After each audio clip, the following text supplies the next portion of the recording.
RMC vous confirme ce matin une information révélée par nos confrères du Parisien. Michael Schumacher a été admis hier après-midi à l'hôpital européen Georges Pompidou à Paris.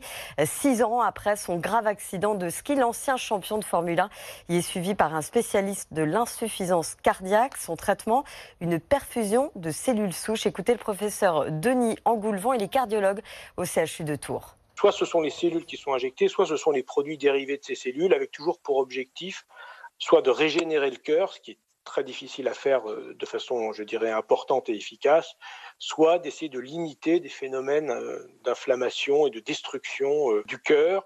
Et là, l'idée, c'était que les cellules ou les dérivés des cellules puissent contrecarrer cette inflammation beaucoup mieux que ce qu'on ne saurait faire avec des médicaments anti-inflammatoires, par exemple, dont on sait qu'ils ne sont pas efficaces. Ces travaux ont eu souvent des bons résultats dans les modèles animaux, mais chez l'homme, ça ne s'est jamais vraiment traduit par des résultats spectaculaires. Alors, le traitement de Michael Schumacher devrait démarrer aujourd'hui. Il devrait repartir dès demain en Suisse où il réside.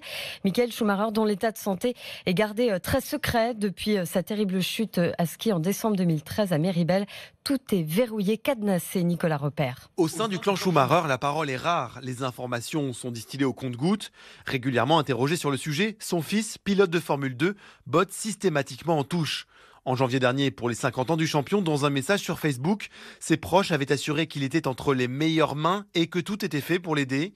C'est l'ancienne journaliste allemande Sabine Kehm, devenue manager de la famille au cours de la carrière du champion, qui maîtrise tout.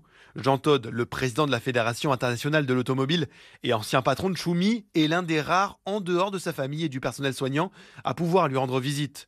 Jean Todt qui avait affirmé en juin dernier sur notre antenne que son ami vivait bien entouré et continuait à se battre.